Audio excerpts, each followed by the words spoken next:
All right, welcome back to EU Masters. With the conclusion of Group D, we now get to jump into our next group of the day. Vodafone Giants and Defuse Kids, of course, have only played one game apiece. Vodafone Giants coming out very clearly on top, where Defuse Kids suffered a rather frustrating defeat as we head into picks advance. Yeah, I think the big thing as well is that we talked about this is the Defuse Kids being the second team trying to force 1-3-1s. And in their case, it was a lot of scaling was involved, so they went to the Cassidy mid lane. And fact was, that means he's pushed in all game. You have priority over dragons. You have priority for most of the game if you can maintain that aggression. They did. Defuse Kids fell. Yeah, and I'm... Oh. Did I lose you there, Ty? I don't think so. Oh, sorry. I had a delay in the feed, and it looked like your mouth was still moving, and I just didn't want to interrupt you when you were saying something that I'm sure was incredibly intelligent. But no, what I was going to say is I hate Cassidy. I hate Cassidy a ton, so I hope Chapapi doesn't pick it again. I understand the strength. I understand it's so good in the 1-3-1, but I want to see what Defuse Kids can do when they go for a champion that can maybe start to take over the game a little bit sooner, be a little bit more proactive, a little bit more aggressive. But that said, Vodafone Giants clearly learning from the game we watched just before, taking away the Trundle, which has been the premier jungler so far in the tournament, and taking away the Set, who I think overall is just probably a little too strong on support. Yeah, and great for the flex as well, if you want to maybe put him towards the lane or mid lane as well. But looking now towards the bans, you can see that you're seeing very, as you said, general bans that make a lot of sense of the current meta from Vodafone Giants. Diffuse Kids, very targeted. Shogath, the Antonio, I've called him the Great Gatsby before, leave him alone. So get rid of that. You have Pantheon as well, taken away from Pretty. A lot of people might not realize that Pretty is actually a big Pantheon player, great for getting priority in the mid lane, is something that's picked a lot in Korean solo queue for that reason specifically, and also then targeting Pretty once again with the LeBlanc. And after Pretty's performance that we saw, I believe 2 days ago now, it was a stellar LeBlanc performance there on day one. He pretty much solo carried the game for his team. Everyone ended the game with good storylines, but it was only Pretty who kind of carried them through the entire way. Now we do see the Senna locked in for Attila, willing to take a step back, take the more utility-focused role, and a very common response in the Varus. I would not be surprised to see another lethality Varus on our hands.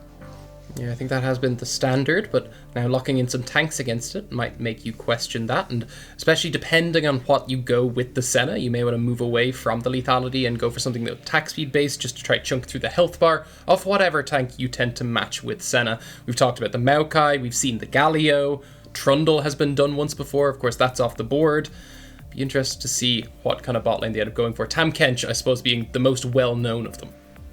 Yeah, very classic. Obviously, the Varus can kind of try to play aggressive and can try to poke out, but nigh impossible to force a Tahm Kench Senna out of lane. And Tahm Kench with items, it turns out, is pretty good and even more unkillable than he already is. Nice synergy with the Sejuani as well. So see how Defuse Kids want to respond to this one. Of course, they already got Lee Sin for themselves, but maybe they just want to round out the bottom lane. Instead, though, it looks like we might have the priority pick of the Azir, and I love to see it. I think this champion is too strong, and I think the only champion that really does well into it is LeBlanc, and probably Pantheon too, as we've discussed that earlier. Yeah. Pantheon also very good. And both those champions are banned, so hell yeah, why not take the Azir here if you're Chapapi? Yeah, the other things you've seen people respond with are the likes of Zoe and Corki, so I wonder what ends up getting away.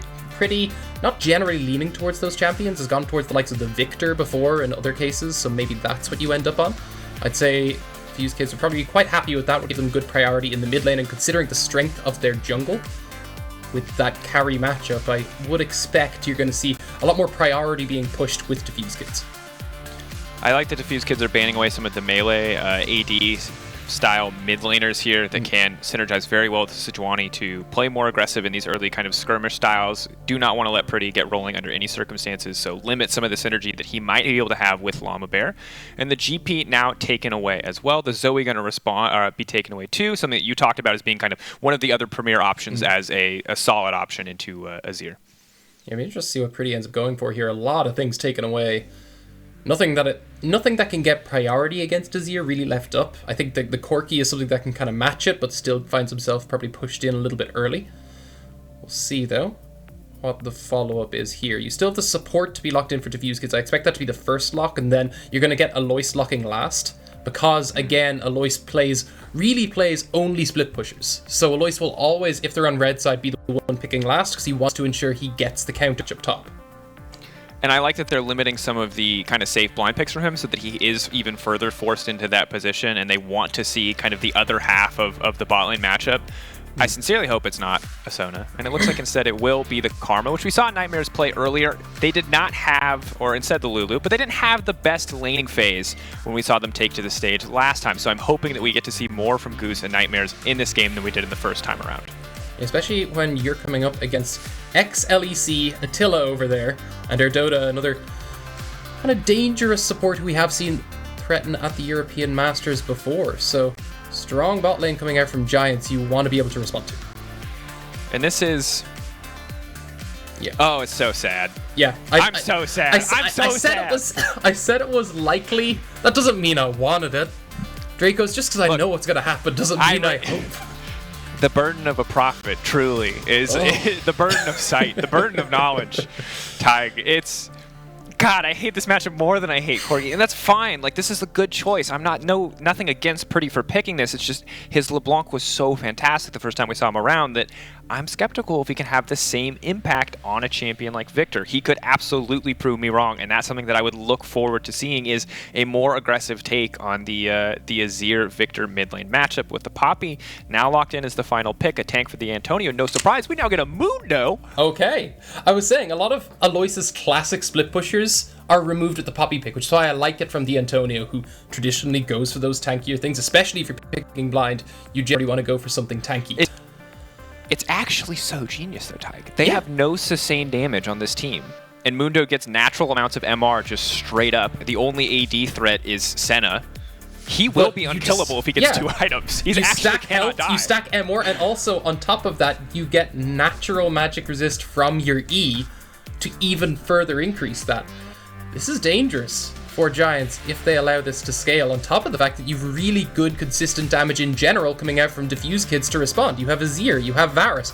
The one thing they're missing is a really good consistent engage, but realistically Varus is one of those AD carries that can help fix that. Azir, one of the mid laners, and Lee Sin, even though his engage doesn't maybe scale perfectly, could still manage it.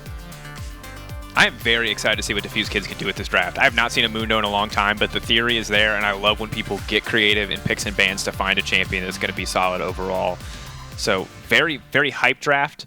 I wonder, Tig, and this is my big question, do we see Erdote build Blade of the Rune King on Tahm Kench just so he can be the one to kill Mundo? Because he's the only one with like reliable percentage max health damage. Like, do we get, how far down the rabbit hole do we go to make sure that Mundo cannot take over this game? I was thinking a potential Black Cleaver on the Poppy at some point. That's something we have seen in EU Masters of old. Oh, true. I don't expect it, but it could be the response. The Antonio knows his tank matchups quite well, though. I think the real response from Giants is to not let the game get that late. Sure. So I'd be interested to see how they path to respond to that, because I actually think Defuse Kids have really solid edges in the early game to push forward here.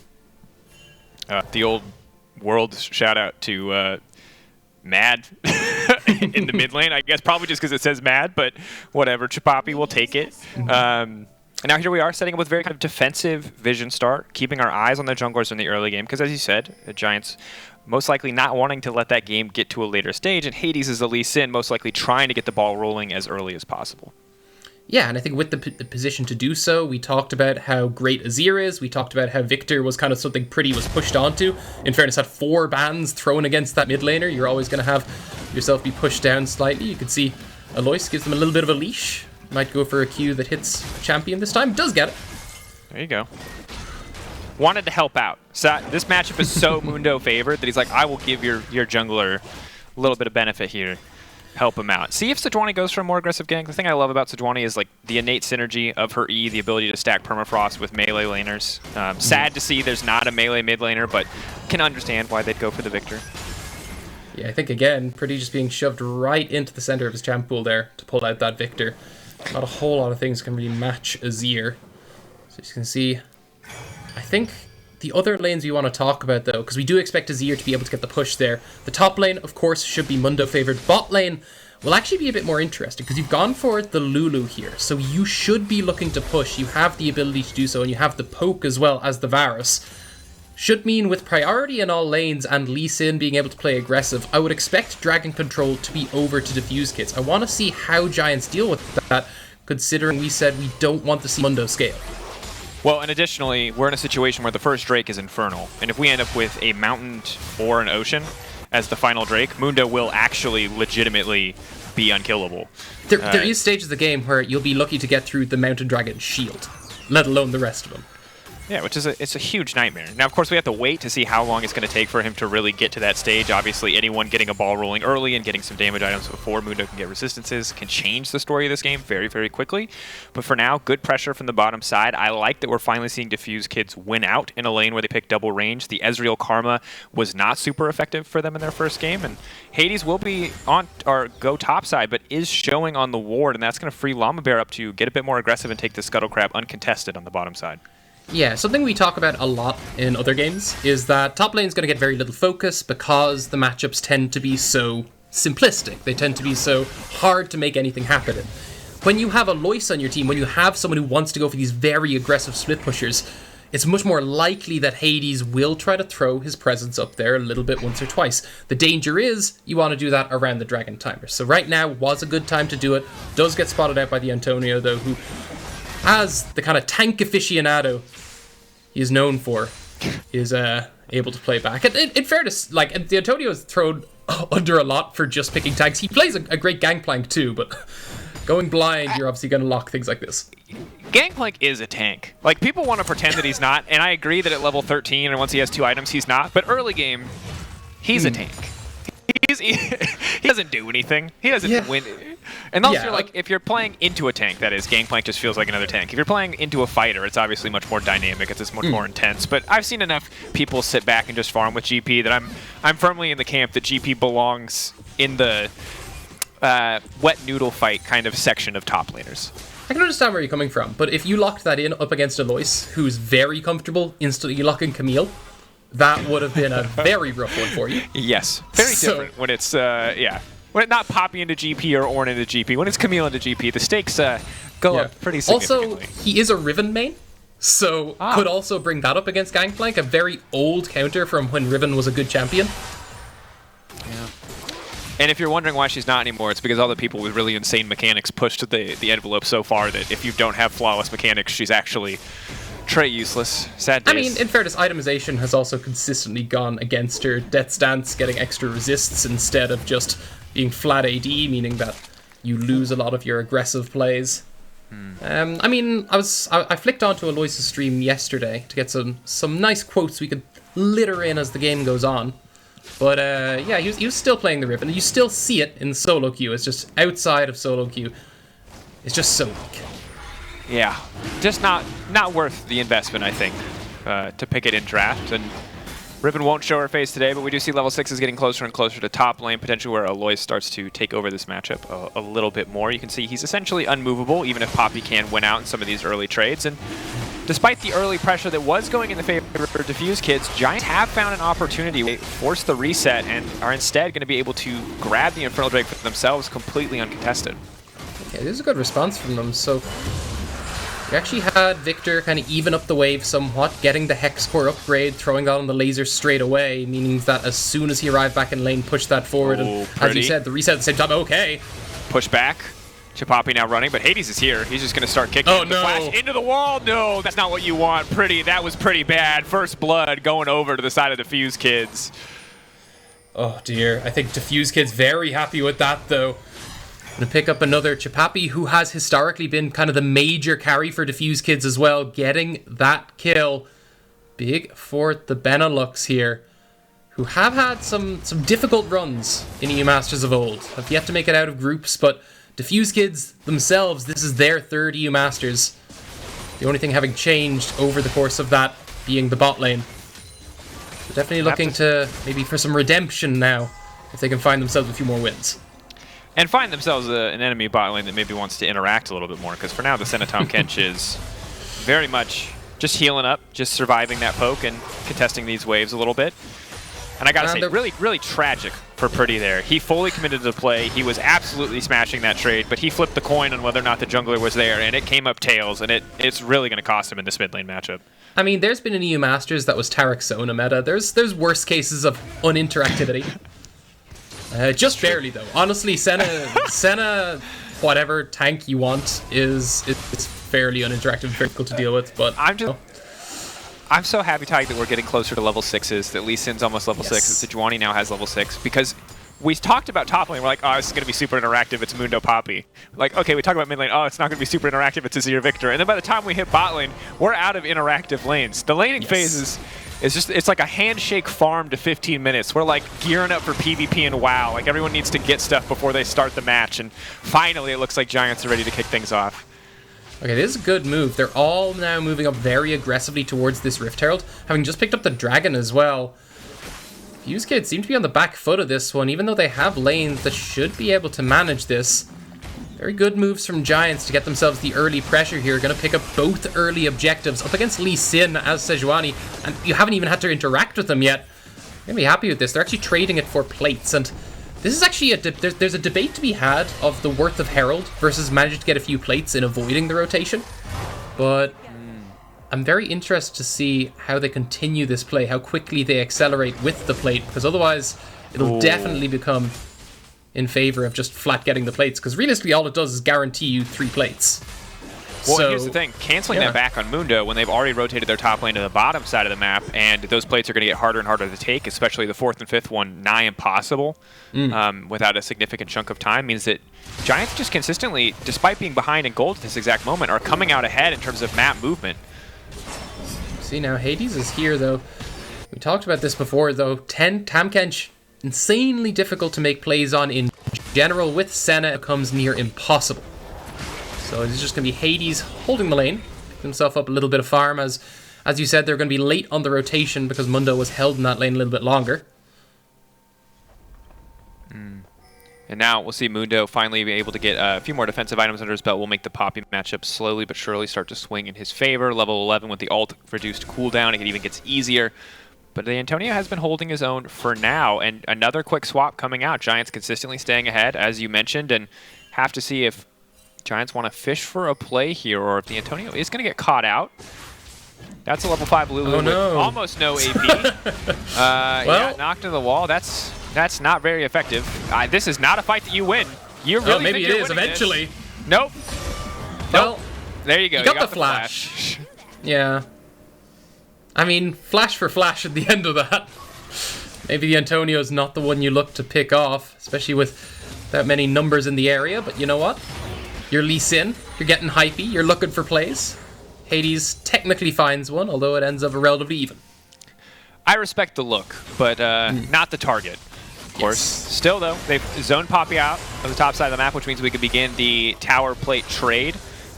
Giants clearly experienced using the Herald. They're just going to wait until it is down to the last 2 plates to get the one shot on the tower here. Yep, this is, as you said, going to be the one shot, and they can actually continue forward with the Herald. So, Defusekids trying to take the trade as even as possible, but you can actually see the Antonio's gone up there, and is so tanky that he's not actually that scared of playing up to some Nightmares. Well, the Herald gets another charge down the bottom. And one of the things about the early itemization of Blade of the Rune King is that Cutlass feels so good when you're laning, but when you have to try to poke a Poppy out of lane, it feels pretty much useless till you complete the full item there. So not able to threaten, not able to pressure, and Giants, they're having their cake and they're eating it too. I just feel like Defusekids are behind in every single play. Yeah, and that's it. I mean, they're getting all of the early dragons, they got the early heralds, and while the gold is dead even, those dragons are leaning towards Giants. And we're talking about them wanting to potentially snowball this game. This is the way to do it. Make sure you're the one pushing for soul. You can cancel out some of the potential scaling of the other team. And that's the Mountain Soul that we talked about, the one that is incredibly important for Defusekids if they want to come out on top. Will make the Mundo, as we said, nigh unkillable, but they also have a Poppy and a Sejuani on the side of Vodafone Giants, so it's not like they're unhappy to have it themselves. That additional tankiness is going to be a nightmare for anyone to deal with. Yeah, I was going to say that one of the major reasons you saw Goose go towards the attack speed Varus over the lethality, you're up against 3 tanks. You need to be able to chunk through health bars. And Chapapi goes to the play, not going to pull the ult too early, realizing he didn't quite get the angle. That was that bit awkward. You can see obviously fishing for a plays, trying to maybe break open this mid lane. Meantime, though, you actually see Goose has picked up the Blade of the Rune King, so might actually start doing a bit of damage to some of these tanks. But here's the engage. Good engage on the Lulu, but Nightmare's just going to use the ult on himself to buy a bit more time. The kickback on a Sejuani. Goose, though, is not aiming at this target. A bit of miscoordination as Alois just going to step forward on the Mundo. Locked up, but not killable quite yet. Has to flash out a knockback onto Goose, and the fight will reset. No one's gone down quite yet, and there's just not really enough damage for anyone to burst through a kill here. Yeah, you can see both Goose and Chapapi, big consistent damage dealers, but they haven't really got the items to do much yet. The Blade of the Ruin King finished on the Varus, but he was actually knocked out of the fight. Chapapi hasn't even finished an item yet, so really struggling to get much out. Here comes the ult. Ooh, Attila. Finding that one. We said he didn't have enough burst damage, and there it is. Gets the combo, about 4 or 5 autos there, and more than enough to finish it off with the ult. So well played by the side of Giants. And now Lamabear setting up to potentially go for the dive here, but Defuse Kids are going to respect it and just back off. Again, well played by Giants, noting their strength in this game. You're now at the point where your tanks aren't killable. You can play extremely far forward with the Sejuani, with the Poppy here. And you can see that they're just using their carries to poke little bits on the back there and kind of run cleanup here on some of the squishier members. It's only going to get better as they go further into the game. Now Attila has opted for not the lethality build. Will instead go for the early Muramana to make sure they can continue to spam out. I hope we get to see more lethality. I know IE has been growing in popularity. Oh, even better. More utility itemization. Love having the healing reduction on the side of Vodafone Giants. Very smart against the Mundo. You're going to be necessary against Mundo. Also handy against Varus, who's already got the Blade of the Rune King. So really going to help overall. Looking forward to now what we're going to see here. I expect you're going to see Nightmares start moving forward, try buff that Varus even more. Again, Lulu, another reason you want to go a more attack speed based carry. We've seen the Juggermaw even come out in the LEC finals. It's those kind of carry oriented comps now still maybe returning to the fray. Well, and I think that when you have team compositions like the side of Vodafone Giants where you don't really have consistent sustained damage. Now, you can argue that Viktor has more than enough damage to kill Varus, and I'd agree with you, but when a Lulu's backing him up and he can't walk through a Mundo to get into that backline, you're in a position where Lamabear, the Antonio, and Erdote, no matter how much tank itemization they built up for themselves, can just get shredded through so very quickly with these on-hit effects, with the additional movement speed and damage coming in from the Lulu. Yeah, but I think the real benefit is you have these 3 tanks. They're going to be so strong in the mid-game while you're still waiting to get those items. And that's what you're seeing Giants kind of abuse at this stage. Just pushing forward, very aggressive vision control over some of these objectives. And now going to try push, see if they can manage to get themselves a 3rd dragon at this stage of the game. You can see Giants pushed in the top lane, going to push it in once again, and I imagine rotate down for the dragon as it starts to spawn. And that's the thing. That's one thing that you have to respect Giants for. I think it's so easy for you to predict their play because they have been textbook. It's been super clean. So, you know, 9 times out of 10 so far, when you've called a play, Giants have been the ones to make that play. They've been the ones to rotate. Now the question is, with all of Defuse Kids finding this reset, where are they going to go? Are they going to be the ones willing to match this pressure and contest and try to fight over this Drake? Or are they going to concede, step back, and recognize, which is that the tanks are pretty damn strong right now, and Varus probably is not strong enough to kill 3 of them. However, it looks like they want this fight. They're all moving down towards it. And you can see with the way these team fights are, if you can manage to get Mundo maybe into that backline, could be quite difficult for them to deal with, because he can still heal up, even with the grievous wounds, is still a force to be reckoned with. Chapapi has to jump out to start with. I think eyes on those big ultimates, those big forms of engage. Ooh. And it looks like Defuse Kids are going to split their resources here. They're just going to try to take this one. And the Antonio is going to go right into the pit. Now, of course, he can start to channel the ultimate. There's not a ton of CC to interrupt they steal! Lamabear jumps in and steals it. And now Lee Sin, just getting picked off. And that is disaster. DK thought they were going to find that one, and they get nothing. It was the right move, but just outplayed there by Lamabear, flashing forward, getting the smite off, and now going to look for more. Flash comes out, bit of extra movement speed. Blade of the Rune King as well has been used up. The retreat now coming in. That piercing arrow not going to do much of anything, and Mundo still very much killable 17 minutes into the game. Yeah, with no ultimate up, very easy for them to chunk out, and honestly it's just the CC being chained onto Mundo. Even with the inbuilt tenacity he's trying to use, you can see trying to spam the W as he's getting hit. It just doesn't matter. Good news is Chapapi manages to get something down, but the second Herald has already gone over to the favor of Vodafone Giants. Now on top of the Mountain Drake, their 3rd Drake of the game, every single objective has belonged to them. And now They're just diving right in. Goose is in trouble. The chase down is here. The Glacial is just too much. Pretty. Man, just snagged that one away. That's an inhibitor down, and Herald's still alive. The Giants are sticking around. Are they just going to try to end the game? It's only 18 minutes in. The Poppy can, of course, knock members back, but this is a big risk. Azir with the pushback. They're trying to get something done, but that's already one tower down. 2 creeps still alive, but both of them will get picked off by Chapapi. And that, believe it or not, was the most important thing Chapapi could do. Kill those creeps and bring back the backdoor bonus to stop those towers from going down. Yeah, losing a Nexus tower, though, means the Giants are now in an even stronger position going forward. But let's have a look at this dragon once again. You can see the Antonio jumps in. They're blind. They might have a feeling here, but flashes forward from Lamabear to instantly get it while the Antonio CC'd the Lee Sin. Oh, that's gotta hurt. You see the attempted flank there from Erdote. It doesn't matter because you can just walk Lamabear around and they end up picking everyone off on the side. And just, I'll say well played by Antonio to layer that CC well enough, because that dragon was at 400 health for a year, for such a long time. So to layer it so flawlessly, to give Lamabear the time to get in there is a big deal. Now, of course, dash over the wall here. Viktor suddenly in trouble, but the damage not quite there. The blast cone out to safety, and Pretty's now turning back, looking for a little bit more, and they're forced to use the heal in the meantime. That is not at all what Defuse Kids needed. Yeah, you see Pretty. Good representative for the Greek scene as well. We haven't seen a Greek representative make to the main stage this time around, but is a Greek player that has kind of consistently represented Spain in a lot of these tournaments. He's doing a great job here as a mid laner who was heavily focused out in the ban phase, still putting down a good bit of pressure.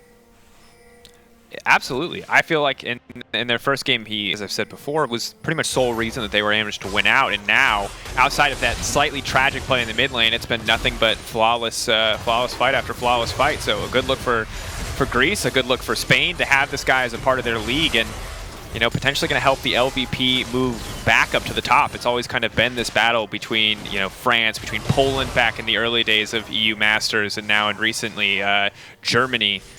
Kind of rising up too. We're gonna have to see where the LVP or the Superliga Orange rather sits there. Yeah, amongst those other regions. I think there's an interesting history there because, of course, you did see Origin, who were technically representing Spain, but were actually Challenger Series qualified, were the original winners. Then actually hold off as there's another pick this time. Cast a curse right as we praise Pretty. Looks like he might be in trouble. Trying to hold, trying to sidestep, but you just cannot get away from a Mundo once he's on top of you. In the meantime, it's going to be the 4-man push in the mid lane, but coming back to that on Giants, I think my point was that the LVP actually did manage to win the second European Masters. Mad Lions took it, and you know what happened? Literally every player got moved into LEC, or nearly every player. So it was a huge drain of the talent from the LVP Superliga. So now it's them trying to rebuild themselves, find new talent, kind of cultivate that, and show that they have even more at that top level. And a lot of names that we've kind of seen in the challenger scene or in the regional scene for a long time. And like Lamabear is a guy who's always been kind of on the cusp. And I really love the way that he works together with Pretty on this team to make a lot of those highlight moments, a lot of those clutch moments when you look at their finals up against Movistar Riders. It's an exciting team to watch. And I don't like condemn the Superliga Orange to having all their talent taken away. But what I will say is that I would be excited to see some of these players in the LEC. Yeah, I think they are starting to approach that level, and this is the real purpose of the European Masters. Start showcasing some of that talent. Showcase that you do deserve to be there, and as you said, Pretty has impressed you thus far. Maybe he's starting to impress some other teams, and that's the kind of thing you're looking for. I will say, the second death, though, he maybe has some tendencies. Well, you lost your spot, dude. It was close. Yeah, that's it. That's it. I'm sorry. It was me. I decide all the roster moves in Europe, and that's it. I have no influence at all, and so whatever I think is fine, Pretty. Just play your heart out, bud. And genuinely, it was actually quite close, doing all you could in that situation as Viktor, but at the end of the day, it was a good chase down from Defuse Kids. But looking to pick up the soul here, uncontested. And this is weird, because I was saying I was talking to Alois yesterday, and I asked him about this game, and he was saying that, honestly, our first game was very bad. We gave it way too much early, and we want to try fix that up. Unfortunately for Defuse Kids, it seems they weren't able to. Now, Vodafone Giants are a very difficult team to do that against. We did talk about how they're textbook, very good at pulling off these style of plays, but to give up every dragon when you've kind of drafted lanes that should be able to respond, that's really got to hurt. Well, and to give up Mountain Soul now, too. To Lamabear, who already has a Warmogs, to the Antonio, who's building his second resistance item, to a Tahm Kench, who has been farming ridiculously well and now has 2 fully completed items. I'm going to safely say at this point that DK are going to need a lot of things to go their way if they're going to come out in this game. Because a 2K gold lead is not insurmountable, but Varus is going to need at least, I think, 3 items to really shred through in these team fights. Now, the good news is he has the Ardent Sensor, and that's like half an item worth of stats effective in a team fight. Good thing to have, but still needs a lot more time to finish Rageblade and to get a little bit more. I think that the Guinsus will be the point where you could see a fight go their way, but even then it will be quite difficult.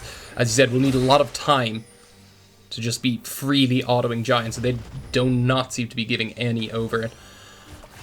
As you said, playing textbook. Push forward, maintain your vision line, put it as deep as possible into the enemy jungle, pick anyone who's in your way. Yeah, a solid look, and you can see obviously Mundo going off to the side and trying to push these lanes out. And the good news is with Sunfire K buffed over a few patches, he can do it reasonably quickly, but still isn't really enough of a pressure point to call anyone from Giants down there to contest them. They're more than happy, it would seem, to give up some pressure on the bottom side to start contesting this Baron, and Mundo's going to have to teleport if they want to kick this fight off. I don't know if DK can win it, though, but they have to take this. They can't simply just bleed out here. Looks like that might be the call. Okay, no, here's the TP, finally. Very late, but it is finally coming in. Let's see the fight. Okay, Luis still healing up, not taking very much damage whatsoever, but it is the reset on the Baron, and that's the most important thing. They bought themselves a bit more time in the game. The Antonio is disengaging, though. They can't afford to lose anything else. Spit out for the Poppy. The Antonio gets the reset. Just don't take Poppy damage. Throwing down. No one does any damage. Yeah, they just gotta... Like, the person who got ulted away there was the Lulu, but nothing changed, nothing happened. I mean, that's the power of Mountain Soul when you're coming up against that. There's your consistent damage dealers, but on the other side, you have people who should, in theory, be able to do something. You have Pretty on the Viktor, you have Attila on the Senna, but just not a whole lot going either way, but can now just kind of return back to gain control over the Baron. I think it's time for the Dark Technology that we mentioned earlier. Either the Black Cleaver Poppy, or Blade of the Rune King Poppy, or Blade of the Rune King Tahm Kench. Like, give us the Dark Technology. Or just sneak a Baron. That's also a great option, too. Yeah. Again, because they'll never expect the second to go Baron. Oh, no. Hadess spotted out, big damage onto him, is going to jump over the wall. It's going to limit his options on how to get in the pit. 8K and getting lower and lower, but Giants, despite every right move they've made so far, they're still willing to risk it on a 50-50. You have Poppy to cancel out some of that 50-50, though. Waiting to see that.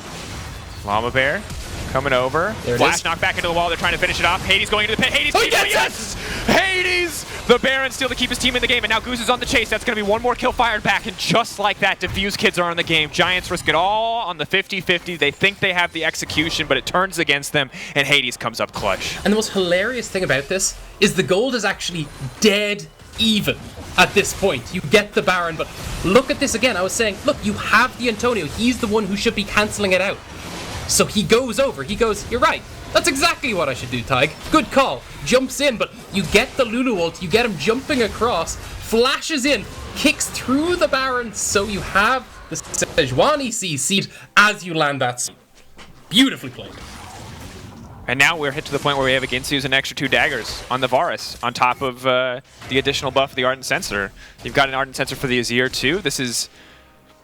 Suddenly DK are very much back in this. Of course, getting past Mountain Soul is difficult, but definitely not undoable. And Elder Dragon as well is so good against tanks because it is solely based, the execute is solely based on percentage health. So if you can manage to pick that up, if you can manage to move towards that, that could be the way you start edging out in these fights, which are already starting to become that bit closer.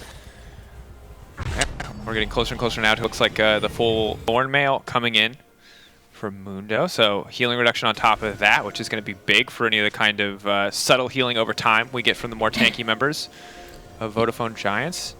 This is so odd, Tyke. I really thought that this was it. Vodafone Giants were making the right move at every single turn, but they bet it all on that single moment, and now we have a wide open game. Yeah, now it comes back to the draft where we talked about, okay, Defuse Kids have a lot of scaling options. Literally the only person who's really struggling at that point is the Lee Sin. But the fact is, Giants have drafted a lot of tanks who will start to fall off as you go from mid to late game. Mountain Dragon will make that even harder for them to do so, but you have the champions, the few champions that can take them out. An attack speed Varus and an Azir who's gone for a Leandris. So You're still a while away from actually being able to remove them from play, but the right moves are being made. At 18 minutes, we were wondering if the game was going to end because that inhibitor and that tower got broken. And now at 28 minutes, this game's going to be going on for a while. Now Alois pops the ultimate. To be careful. Still pushing in. Hadess on the backside trying to find the kick. Viktor now isolated. They've taken Pretty out of the fight, and that's going to be a big deal. Popular for the reset. It's going to knock the Mundo back. Lamabear in the pit with Hadess, but Hadess is low too. Hadess going in onto Lamabear. They want to finish that one. That's the jungler gone. That's the ultimate gone as well. Defuse Kids can keep fighting for this. They have the smite advantage. There's no way they should lose this. And still, Giants push forward. And Alois they don't have any damage. Difficult. Alois is just walking into them. See, a lot of this will now be based on how much chunking Attila and Pretty can do, because aside from that, Defuse Kids should be able to deal with this team. Tankiness becoming a bit much for them, but it's actually going to be forced off. The 4v5, they're going to be zoned away. And that's a huge sign of respect to Giants, and the fact that Attila is a very big threat to the more vulnerable members of the team, even if Alois is not threatened whatsoever. And Goose has to come back to this with almost no mana, and that's going to be a big deal. No ultimate either. Does, of course, have the cleanse. Nightmare's heal almost back up, and Hadess going to barrel down mid lane and look to join his team here shortly. Alois forced TP there. That's why you see Giants starting to back off, if you're wondering. They should TP just off camera there in the bot lane. So Giants decide to move this around, start pushing in the mid lane. Everyone backing now, aside from Alois, who has no TP. Ooh. He's alone. Keeping up the pressure. Maybe a little bit too fearless for my taste, but Vodafone Giants, once again, they're just going to start this major objective off. They have the vision to know that the enemy team is coming. Alois is going to start to throw very far away, though.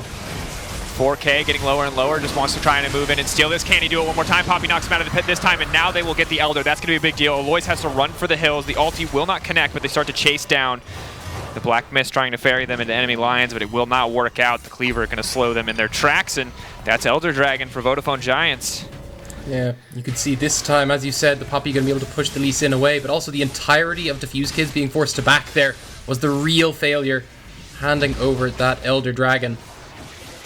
It means the Giants are now in a very strong spot. This is kind of the point they want to fight. Look, we Elder Dragon. We're at a point where we're still incredibly tanky to the enemy.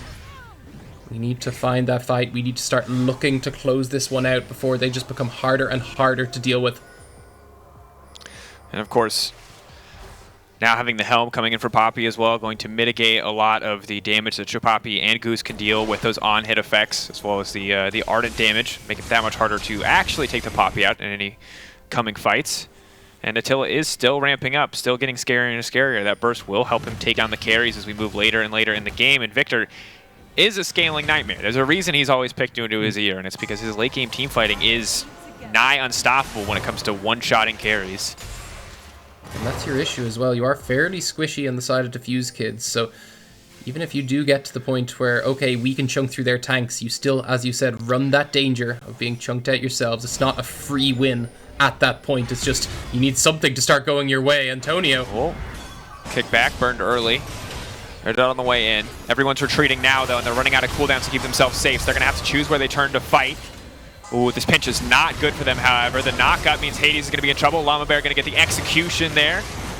Courtesy of the Elder Dragon, and Tahm Kench now coming in. Chapapi going to get the pushback. They're dashing away, but DK just continue to retreat and retreat and retreat, and eventually they will get taken out if they commit for too long, but DK will live to fight another day. You have Elder and numbers advantage, though. My expectation, move towards that Baron. It seems that's the way they're going to start running. There is no jungler available. You can see that's why the focus is so heavily on Hadess. People wondering why not just take out some of the major carries. Without that Lee Sin up, this Baron should be nigh guaranteed, but it looks like Defuse Kids want to at least attempt to poke them off. Slowly but surely trying to burn through the Mundo. He's been locked up, and he will get taken down, courtesy of the Elder Dragon once again. That 20% execute is brutal. And now Pretty can start this one up uncontested, and it seems like Defuse Kids, we were so hyped when they stole that last Baron, but they still just have not been able to keep up with the pace the Giants have been setting. Yeah, now, like, I love the Benelux region as a whole. They're lovely people, but at the end of the day, of course, they were the underdogs coming into this matchup, and Giants showing why they were considered so strong. Coming into this, not even just this game, but this tournament as a whole, the LVP maintained very strong map control. Look at this here. The Antonio starts it with the TP, just trying to run down this Lee Sin. Forces the flash nice and early, forces the kick as well. But the rest of Giants are all coming in from different angles. So difficult to respond with. You see the Antonio just flashes over again to hit Hadess into the wall, knocks him up. And as you said, the Elder Dragon Execute being the one to follow. Yeah, and it's hard to watch sometimes in those moments. And love the flank from Lamabear, like the TP from the Antonio. The coordinated plays here from Giants are just continuing to work out so very well for them. And now with double Gargoyle Stone Plate, the amount of time it's going to take for Varus and Azir to shred through this back line, or front line rather, just continues to grow. And sadly, I think is outmatching the pace that they're building items at. So I think that's the big issue. You want to really already have that Void Staff on the Azir to start choking through all the magic resist they've been stacking up against it. Oh! You also want to get one shot by Attila, which wasn't a reality 15 minutes ago, but now as he continues to get more and more souls and yeah, more items under his belt, it's becoming more and more likely for a player like Goose or Chapapi. There's also been a lot of armor pen as well, so difficult to deal with on that front too. Alois running forward. Has the ultimate up, is healing through most of the damage being dealt to him, but still slowly but surely being chipped down. The Antonio trying to buy space for the rest of his team to perform. Hadess gets knocked back and taken out. Big ulti comes through, healing up the entire team. Attila now on a killing spree. And Erdote now stepping forward. That's going to be the ulti. Azir locked up. Ooh, manages to push everyone back, but it might be too little too late. Probably gets the ultimate back onto Alois, and they might not be able to kill these champions, but Giants are more than capable of killing the base here. Looks like it might just be the second win. One last final desperate hold, but they're just being ignored. They're just focusing the Nexus instead. Now it's sights turned onto Alois. Alois is going to get taken out. Now Chapapi stepping forward, but what is he doing? Right into the meat grinder, just gets shredded through, and Pretty walking down each and every member of the opposing team. Giants going to move up to 2-0 in the group. I think signs of life from Defuse Kids towards that Baron, in or around that, but realistically it was the fact they gave up so much early meant that their comeback strategy was, as you said there towards the end, just that little bit too late. And I think the thing is like, I love the theory behind a pick like the Mundo, right? I think it is and it can be so effective and it can get to that unkillable state, but it didn't work out there. And when you start to fall behind on a Mundo, it doesn't do anything. It doesn't have any CC. You don't get to be proactive. It doesn't really offer as much threat on a side lane, and that was kind of tough to watch. But at the end of the day, we're going to be going to a quick break to come back and analyze that last game a little bit more, so don't go anywhere.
Vous comprenez maintenant pourquoi j'ai créé la Magic? En un clip, vous devenez Magic. La monture avec ces 2 clips pour 149 €? C'est Magic. Dispositif médical. This is my creed. The boots that make me faster. The items that make me stronger.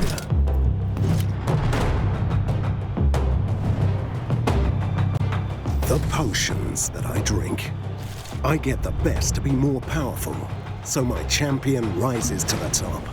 But all this leveling up means nothing if I don't level up myself. It's the healthy potions I drink in real life that make me stronger.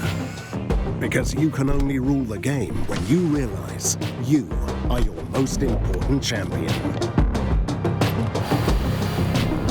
To play like a pro, eat like a pro.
All right.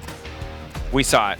It was another crazy game. This time, though, results were as expected, which is kind of a sigh of relief to me, but also I think a sad state of things for Defuse Kids, who had a lot of fantastic moments in that game. Yeah, I mean, I love the Defuse Kids boys, right? But, like, they promised me that they wouldn't give us up as much early, and they lied to me. And for that, I'm personally offended. But at the end of the day, they tried to bring it back. Big respect for Hadess trying to make this play work. Getting in for the Baron steal. The biggest issue with this was that it only delayed the 11, right? It's like you had these big tanks you needed to chunk through, and at the end of the day, you weren't scaling fast enough. There was a point in the game where I think you covered it quite well, Dracos, where it just was, they're building tank items faster than the carries are building carry items, and it's just not working out for them.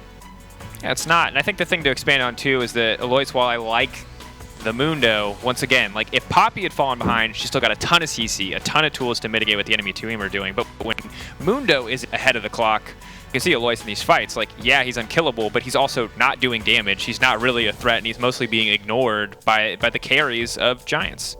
Yeah, and while it's worth noting that, yes, in a strict 1v1, Mundo does quite well into tanks, because cleavers do percentage HP damage. When it comes to team fights, tanks can really hurt him, because at the end of the day, if he can't get to the carry line, he's not offering anything. Yeah.